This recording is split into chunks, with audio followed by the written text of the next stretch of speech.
네, 오늘 말씀 짧은 구절이지만 우리가 너무 잘 알고 익숙한 말씀인 것과 동시에 이것이 내 안에서 이루어져야 되는데 이루어지지 않는 것 때문에 갈등하는 말씀이기도 합니다.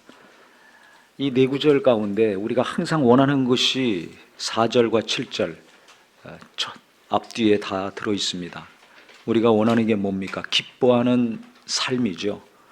4절에 보면 주 안에서 항상 기뻐하라. 내가 다시 말하노니 기뻐하라고 했습니다. 슬프면 괴롭습니다. 슬픈 거 좋아하는 사람이 누가 있습니까? 다 기쁜 거 좋아합니다. 이 사진을 찍더라도 웃을 때 찍으면 너무 아름답고 예쁩니다. 참 이상하죠. 똑같은 사람인데 웃을 때와 웃지 않을 때는 차이가 너무 나더라고요. 그래서 사진을 항상 찍고 잘 찍는 이 젊은 친구들 보면 인상 쓰고 있다가도 사진 찍을 때가 되면 얼굴이 확 바뀌어요. 포즈가 바뀌고. 그거 볼 때마다 참 제가 놀랍니다. 어떻게 갑자기 얼굴이 저렇게 바뀔까? 저는 노력해도 잘 안 되더라고요. 나이가 들어서 그런지. 근데 웃어야지 사진이 예쁘게 잘 나온다는 걸 알기 때문에 인상 쓰고 있다가도 카메라만 딱 보이면 싹 웃습니다. 각도도 정해져 있어요. 어느 각도에서 어느 위치에서 찍어야 잘 나오는지. 누구나 다 기쁘길 원해요. 자기가 찍은 사진 보면서 기분 좋아야지. 안 좋으면 뭐하러 찍습니까? 안 찍지. 잠깐의 순간의 사진도 그렇게 신경 써서 찍는데요. 우리가 일평생 살면서 하나님을 알고 예수님 믿고 사는데 기뻐해야 되지 않습니까? 특히 예배 시간에 하나님 만나러 왔는데 기뻐해야 되지 않습니까? 그래서 오늘도 그렇고 매주 예배 때마다 내 안에 기쁨이 충만한 예배가 되기를 바랍니다. 그래서 예배 때 다른 거 신경 쓰지 마시고요. 맨날 신경 쓰는 거 뭐 예배 때까지 와서 그거 하려고 하십니까? 좀 멈추시고 멀리 하시고 1시간만이라도 하나님께 나가서 기쁨이 넘치고 위로를 받으시고 생기가 넘치는 귀한 삶이 되기를 다시 한번 예수님의 이름으로 축복합니다. 또 7절에 보니까 마지막은 뭐라고 나와 있습니까? 모든 지각에 뛰어난 하나님의 평강이 그리스도 예수 안에서 너희 마음과 생각을 지키시리라 그랬어요. 하나님의 평강이 내 마음과 생각을 지켜주신다는 겁니다. 이 얼마나 감사한 일입니까? 주님이 내 마음에 평안을 주시고 내 생각에도 평안을 주세요. 모든 지각에 뛰어난 하나님의 평강이라고 그랬습니다. 그래서 내가 뭐 말하지 않더라도 하나님이 내 마음이 어떤지 아시고 내 생각이 어떤지 아셔서 평안하게 해주신다는 겁니다. 그래서 오늘 본문을 보면서 이 평강과 기쁨이라는 단어가 너무 제게 와닿습니다. 우리가 다 평안하게 원하지 않습니까? 우리가 사는 것이 괴롭다고들 많이 합니다. 평안이 없기 때문에 그래요. 내가 열심히 일하고 월급 많이 받는다 할지라도 이게 몇 년 동안 갈까 믿을 수가 없어요. 이 회사에서 나를 계속 고용해서 계속 월급을 이렇게 줄까? 갈수록 많이 줄까? 과거에는 퇴직할 때까지 정해져 있었습니다. 매년 얼마씩 올라가 은퇴를 해. 정해져 있지만 지금은 언제 내가 이 직장을 떠날지 모르잖아요. 내가 떠나든지 회사에서 나가라고 하든지 월급도 올라갈지 내려갈지 지속이 될지 모릅니다. 날마다 경제 상황이 이렇게 국내외적으로 바뀌는데 어디가 평안합니까? 누구나 다 평안이 없어요. 갈수록 평안이 없어요. 세상은 발전하는 것 같은데 평안은 거꾸로 가고 있습니다. 그런데 성경에서는 이 모든 상황을 다 아시는 하나님의 평강이 어느 누구보다 AI나 어떤 로봇보다 너무나 놀라운 지각을 통해 가지고 민감하게 역사하시는 하나님의 평강이 내 마음의 생각 다 지켜주신다는 겁니다. 그러면 우리가 이렇게 평안하게 원하고 기뻐하기를 원하는데 그러면 어떻게 해야 될 것인가? 어떻게 해야 이것이 이루어지고 지속이 될 것인가? 성경에 나와 있습니다. 5절, 6절에 나와 있는데요. 너희 관용을 모든 사람에게 알게 하라. 주께서 가까우시니라. 우리가 용서받았으니까 누군가가 잘못한 거 그거 용서하고 넓은 마음으로 이해하고 넘어갈 수 있어야 된다, 이 이야기를 합니다. 작은 것 하나 꼬투리 잡고 계속 따지고 뭐 잔소리하고 그러면 얼마나 피곤합니까? 은혜가 벌써 없어지잖아요. 그래서 관용, 넓은 마음이 필요합니다. 그래서 저는 어느 때는 기도할 때요, 야, 내 넓은 마음이 필요하구나. 하나님이 이 사람 때문에 왜 속 썩게 하는가? 그 사람 왜 나한테 알게 하셔가지고, 왜 붙여주셔가지고, 왜 내가 속을 썩어야 되는가? 마음 넓히라는 하나님의 그런 감동을 많이 받습니다. 제 마음이 가만히 보니까 너무 좁아요. 그러니까 속 썩는 거예요. 조금만 넓으면 평안해지더라고요. 할렐루야. 계속 가족들 때문에 가슴앓이 합니까? 그 가족 때문에 계속 괴로워하지 마시고요. 아, 내 속이 좁구나. 이 한 사람, 이 한두 명도 내가 품지 못하고 괴로워 계속 한다면 하나님이 무엇을 내게 부어주시고 맡기시겠어요?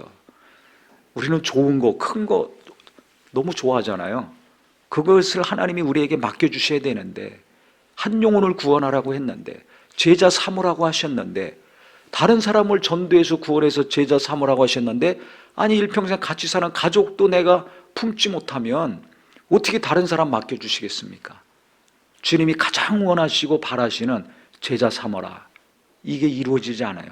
당장 내 가족들도 내 자식도 제자 삼을 수가 없게 됩니다. 부모를 보고 자식들이 은혜 받아야지 믿음이라도 지속하는데, 이 부모부터 예배를 대충 해. 예배 때 딴 거 하고 있어. 집중을 안 해. 우리 보고는 예배하고 교회 가라 그러면서 가만히 보니까 부모님은 벌써 예배부터 제대로 안 하고 신앙생활에 본받을 게 없어. 그러면 어떻게 되겠어요? 제자가 나오겠어요? 우리 자녀들이 예수님 잘 믿기 어렵습니다. 나중에 빗나갈 때 부모가 할 말이 없어요. 아니 어머니 아버지는 이렇게 해놓고 왜 우리 보고는, 나보고는 왜 이렇게 하라고 하냐, 할 말이 없잖아요. 그래서 자녀부터 우리가 제자를 삼아야 되는데 어떻게 해야 됩니까? 내가 온전한 예배자, 기도자, 말씀 앞에 바로 서고 말씀을 하나하나 시간이 감에 따라 실천할 수 있는 부모들이요, 성도들이 되기를 바랍니다. 그러면 시간이 가면 보고 배웁니다. 예수님의 제자들이 예수님 같이 살면서 보고 배웠거든요. 보고 배우는 거예요. 제자는 함께하는 것에서 나옵니다. 그래서 다른 사람 제자 삼으려고 하기 전에 내 자녀들, 내 가족들, 내가 성경 공부 열심히 가르쳐줘서가 아니라 내 삶을 보고, 내가 기도하는 거, 성경 보는 거, 예배하는 것을 보고 내 가족들과 자녀들이 간절히 예배에서 은혜 받고 기도하고 말씀 보면서 하나님의 인도함 받는 은혜의 가정이 되기를 바랍니다. 많은 성경 공부와 제자 훈련 프로그램이 한국에 얼마나 많이 있었습니까? 근데 열매가 현찮지 않은 거 아시잖아요. 왜냐하면 그렇게 한 많은 목회자들과 성도들이, 그 유명한 교회 목사님들이 사고치고 그 교인들이 빛을 잃어가지고요, 그렇게 많은 것을 보고 배우고 듣고 가르치고 했는데 교회는 갈수록 욕먹고 있어요. 믿는 자들 갈수록 욕먹고 있어요. 신뢰도가 바닥입니다. 갈수록. 아시잖아요. 왜 그럴까요? 본을 보이지 못했어요. 지식적으로만 알고 있는 거지, 행위를 한 것 자체로 만족하는 거지 말씀을 실천하며 살지를 않아요. 교회 온 것으로 만족해. 그러면 안 되잖아요. 성경을 배우고 가르친 것으로 만족해. 그러면 안 되잖아요. 말씀대로 사는 것을 했을 때 만족을 해야 되지 않습니까? 말씀대로 사는 실천이 없어요. 삶이 변화되지 않아요. 그러니까 계속 인식이 안 좋아집니다. 그렇기 때문에 우리가 관용, 이거 중요하다고 생각합니다. 내가 성경을 알고 기도를 하고 신앙생활을 한 만큼 내 가슴이 넓어지고 마음이 넓어지기를 바랍니다. 그래서 이 사람도 품고 저 사람도 품고, 아니 가족들은 마음이 품을 수 있어야 되잖아요. 그래야 가족들을 위해서 계속 아픔도 있고 갈등도 있지만 그거 금방 잊어먹고 용서도 하고 평안을 찾을 수가 있습니다. 속이 좁으면요, 아무리 기도해도 평안이 없어요. 왜? 계속 괴로우니까. 속이 좁으면, 마음이 좁으면요, 아무리 성경 공부하고 부흥회하고 집회를 한다 할지라도 그 사람 품지 못합니다. 무슨 평안이 있습니까? 열심히 하면 할수록 이 속은요 더 좁아져요. 어떻게 보면 우리는 거꾸로 가야 돼요. 넓어져야 됩니다. 세상이 갈수록 빠르게 가죠. 그래서 우리가 더 생각도 시야도 마음도 좁아지고 있습니다. 그래서 마음이 괴롭고 평안이 없는 거예요. 속을 넓히셔야 돼요. 마음을 넓히셔야 돼요. 그래서 저는 넓은 마음을 주시옵소서 가끔이기도 합니다. 넓은 마음을, 특히 사람 때문에 어려움이 있을 때 넓은 마음을 주시옵소서. 그 사람을 내가 품지 못해서 내 마음이 힘든 거니까 넓은 마음을 주시옵소서. 그러면 그 사람 안 바뀌었는데도 제 마음이 좀 넓어지고 생각이 바뀌면 평안해지더라고요. 우리 성도님들 마음이 시간이 가면 갈수록 넓어져서 평안의 은혜가 임하기를 바랍니다. 아멘. 그래서 관용을 모든 사람에게 알게 하라 그랬습니다. 그 다음에 나온 게 뭡니까? 우리가 잘 아는 말씀이죠. 아무것도 염려하지 말고 다만 모든 일에 기도와 간구로 너희 구할 것을 감사함으로 하나님께 아뢰라 하고 했습니다. 아무것도 염려하지 말고 모든 일에 기도와 간구를 하라는 거죠. 염려가 되니까 기도하는 거예요. 불안하니까 간구하는 겁니다. 믿음이 있으면 기도 많이 하면 염려가 없고 불안이 없구나. 천만의 말씀. 기도 아무리 많이 하고 영감이 넘쳐도 누구나 이 땅에 사는 날 동안에는 염려가 있고 불안이 있고 걱정이 있고 근심이 있습니다. 근데 문제는 누구나 그게 있는데 기도하느냐 안 하느냐, 여기서 갈라지는 거예요. 여기서 갈라지는 거예요. 대전에서 서울로 가느냐 부산으로 가느냐 갈라지잖아요. 서울역에서도 평양으로 가느냐 부산으로 가느냐 갈라지는 겁니다. 호남선을 탈 것인가 경부선을 탈 것인가 갈라지는 거예요. 그리고 똑같이 사는데 똑같은 염려와 근심과 고민이 있는데 평안으로 가느냐 괴로움으로 가느냐, 기쁨으로 가느냐 슬픔으로 가느냐, 무거운 짐을 벗느냐 계속 짐이 무거워져서 신음과 탄식이 나오느냐, 이게 갈라지는 지점이 어디냐면 기도에 있습니다. 그래서 관용을 얘기하고 두 번째 기도를 얘기하고 있는 거예요. 모든 일에 이건 기도 안 해도 되겠지가 아니라 그것이 염려가 되고 걱정거리라면 그거 기도하라는 것입니다.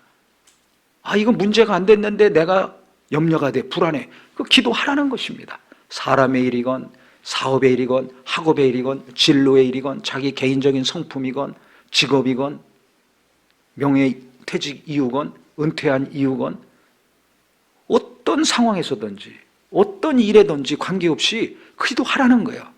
왜? 내게 염려가 있잖아요. 불안이 있잖아요. 걱정이 되잖아요.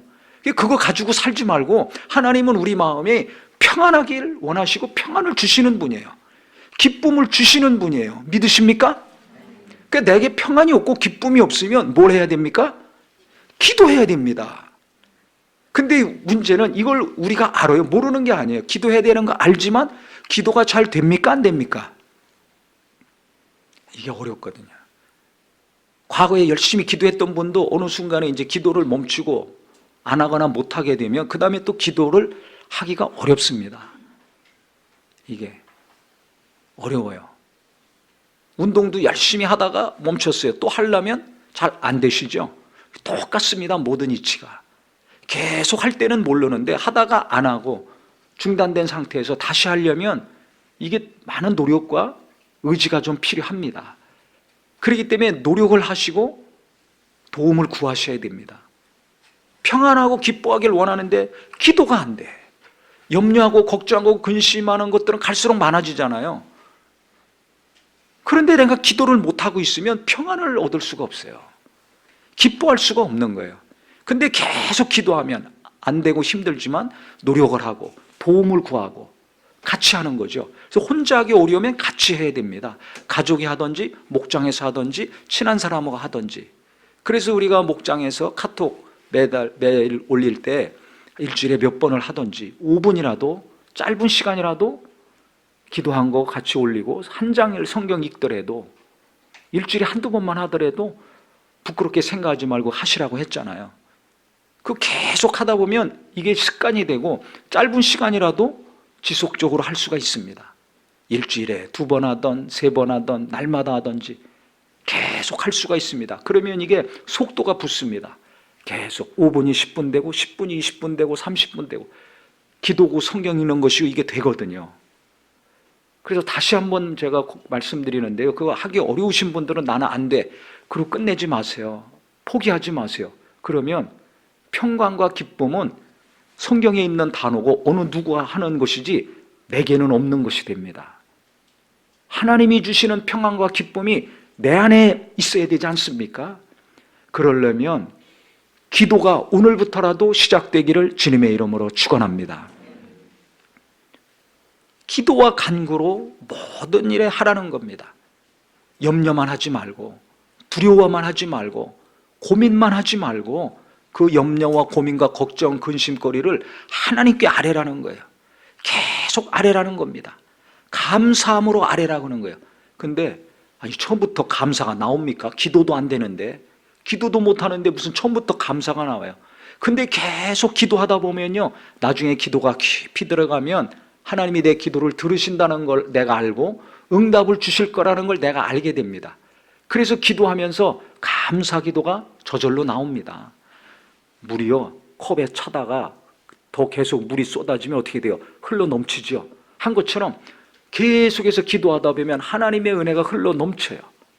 그래서 감사가 나올 수밖에 없습니다.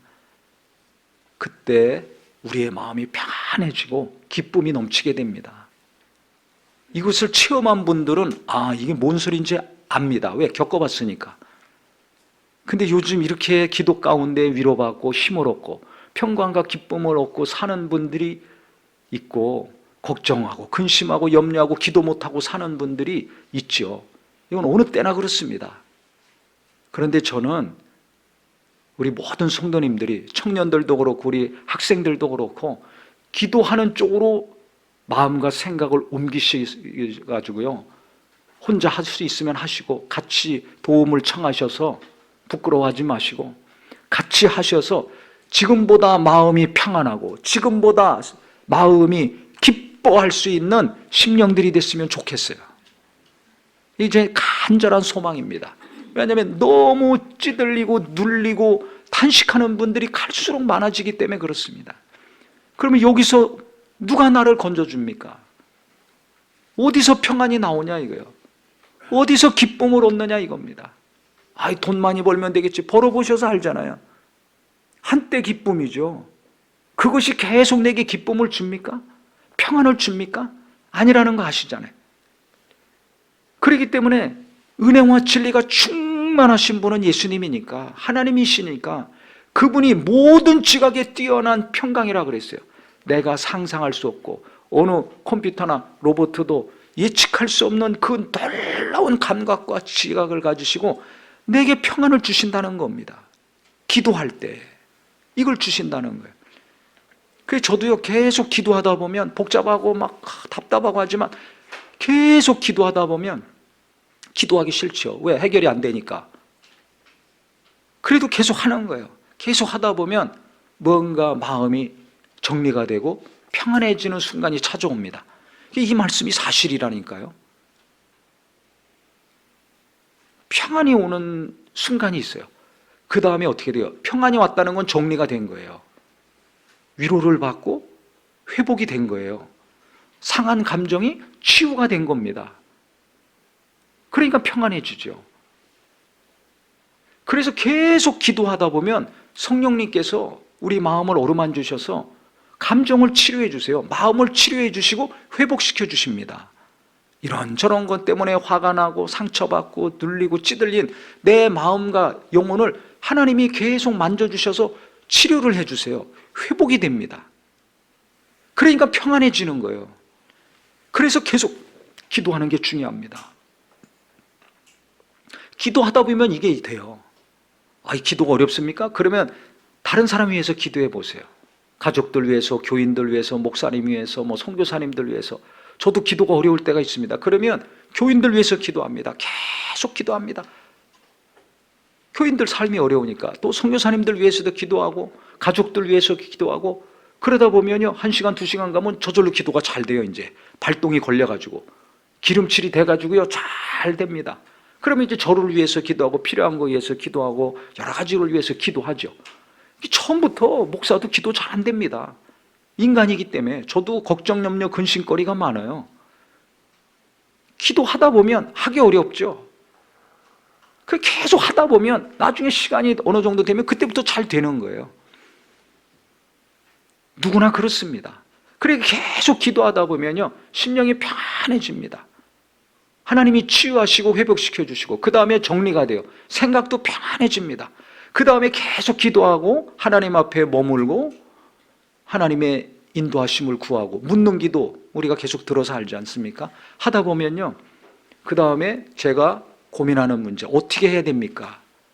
에 대한 답을 하나님이 주세요. 성령이 너에게 임하시면 모든 것을 가르치시고 내게 너에게 말한 모든 말을 생각나게 하시리라 했죠. 그게 되는 겁니다. 언제? 평안해졌을 때. 기도 가운데 하나님이 위로해 주시고 치료해 주시고 회복이 있어서 평안해졌을 때, 정리가 됐을 때 마음과 생각에 성령께서 하나님의 원하시고 기뻐하시는 것이 무엇인지를 가르쳐 주세요. 그때 알게 되는 거죠. 그러면 가르쳐 주시면 끝입니까? 순종해야죠. 어떤 경우는 그대로 즉시 순종할 때가 있고, 어떤 경우는 알지만 다시 확인을 해야 될 때가 있습니다. 그럼 계속 기도하면서 구체적으로도 하나님이 알게 해주시죠.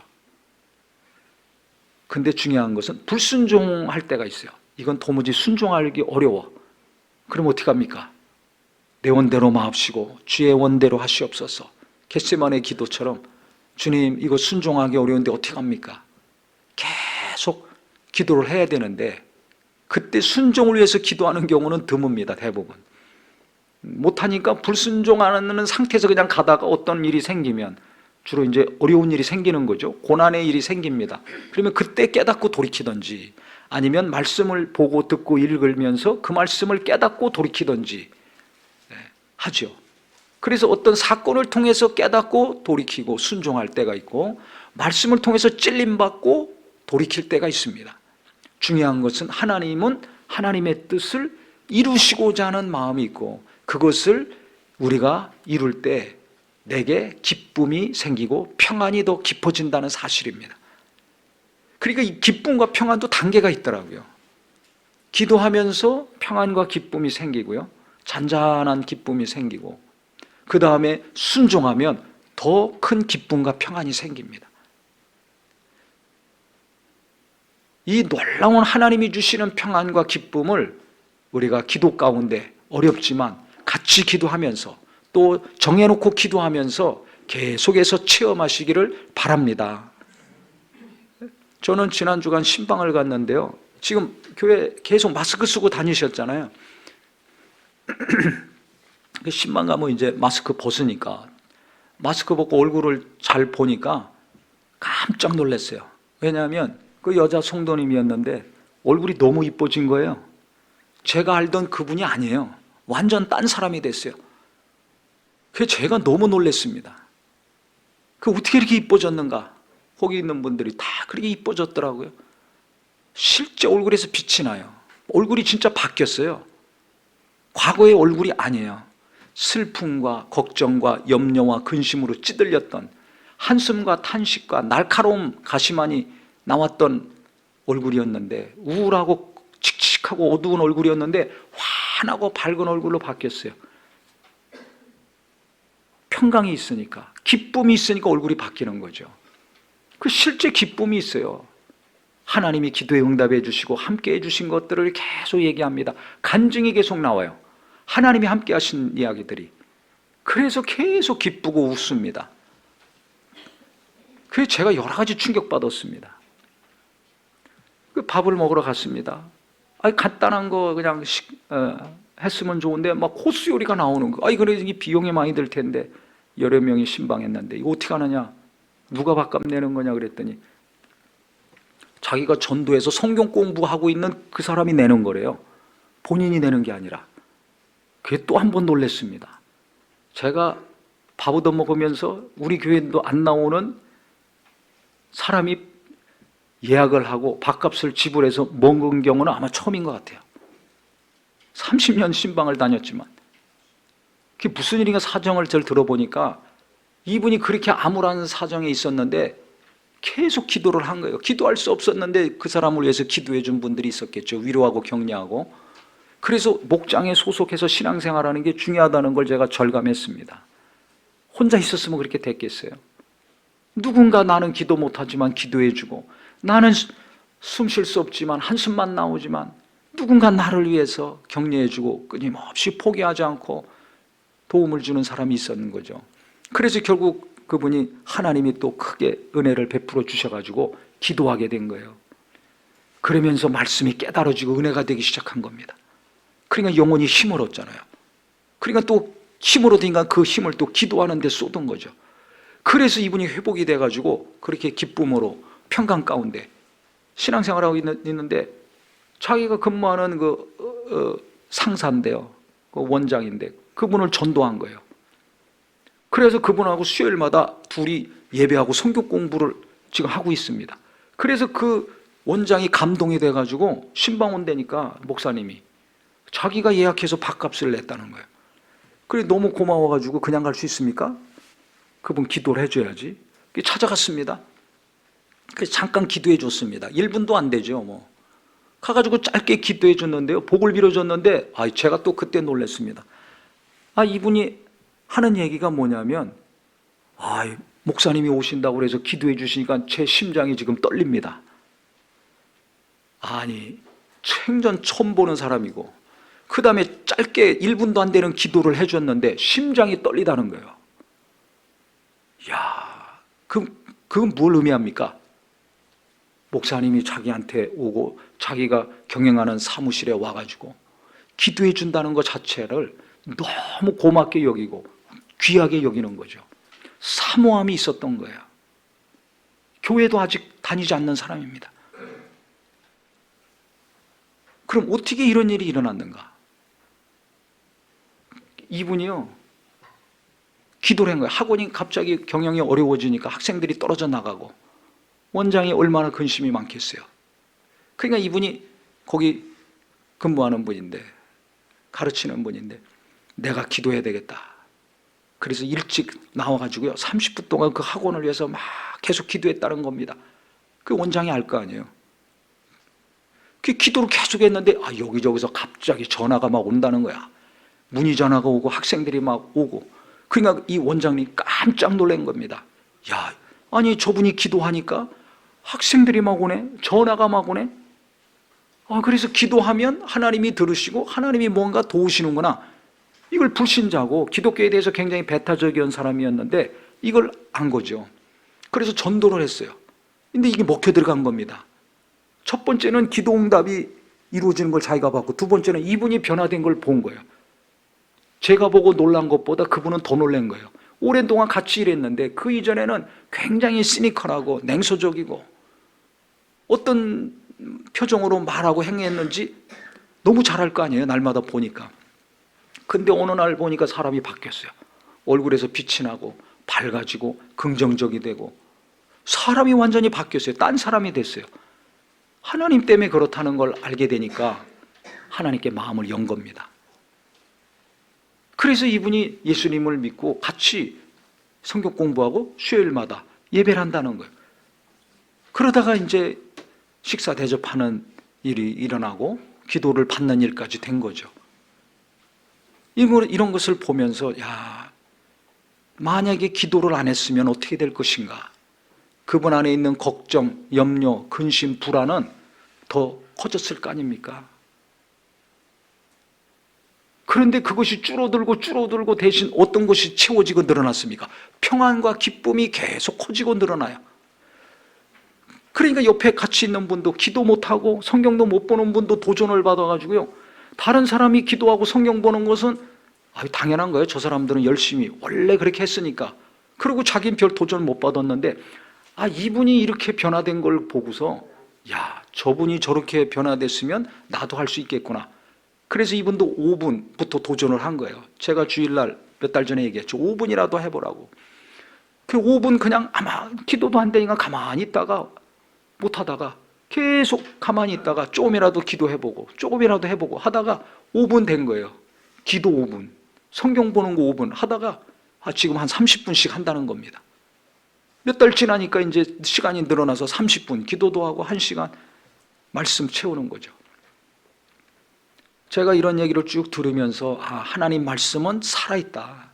아무리 시대가 바뀌고 환경이 바뀌고 기도하기 어렵다, 성경 보기 어렵다, 은혜 받기 어렵다 하는데 이 말씀에 순종해서 계속 기도하고 이 말씀이 이루어지길 위해서 계속 같이 기도하면 결국은 근심, 염려, 걱정은 줄어들고 평안과 기쁨이 채워지는 일이 지금도 일어나고 있구나. 제가 눈으로 목격했습니다. 전도가 삶 속에서 이루어지는구나. 사무실에서, 가족들 가운데서 이루어지는구나. 또 딸이 중학생인데 어떤 분은 고등학생이고 엄마가 그렇게 바뀌니까 자녀들이 다가오더라는 겁니다. 자녀들이 다가오더라는 거예요. 신앙에 대한 얘기하고 하나님에 대해서 얘기하고 기도에 대해서 이야기하고 요새 중고등학교 애들이 엄마 들이받고 아버지 들이받지 않습니까? 중학생 때 부모들이 두 손 들고 어쩔 줄을 모릅니다. 감당이 안 돼가지고. 그런데 자녀들이 가까이 오고 엄마 품으로 안기고 영적인 대화가 되고 제가 이 모든 변화, 가정의 변화, 자녀의 변화, 사람들과의 관계 이게 어떻게 이루어지는가? 기도가 이루어졌을 때 조금씩이라도 포기하지 않고 계속 기도했을 때 이와 같은 일들이 이루어지더라고요. 그래서 하나님 말씀은 진짜 맞는 말씀입니다. 이 말씀 오늘 저도 그렇고 우리 모든 성도님들이 더 믿는 말씀이 되기를 바랍니다. 주 안에서 항상 기뻐하라. 언제? 기도할 때 기쁨이 이루어질 수가 있어요. 모든 지각에 뛰어난 하나님의 평강이 너희 마음과 생각을 지키시리라. 언제? 계속 모든 일에 낙심하지 않고 괴로워만 하지 말고 그 괴로움과 걱정거리를 하나님께 아뢰고 계속 아뢰고 아랬을 때 내 마음이 평안해지고 내 가정이 평안해지고 내게 관계된 일에 평안이 임하고 더해서 기쁨이 일어나는 역사가 이루어진다는 것입니다. 그래서 나 때문에 내 가족들이 기뻐하고 나 때문에 나와 함께 일하는 동료들이 기뻐하고 나 때문에 내 옆에 있는 성도들에게 평안과 기쁨이 이루어지는 귀한 삶이 되기를 예수 이름으로 축원합니다. 기도하겠습니다.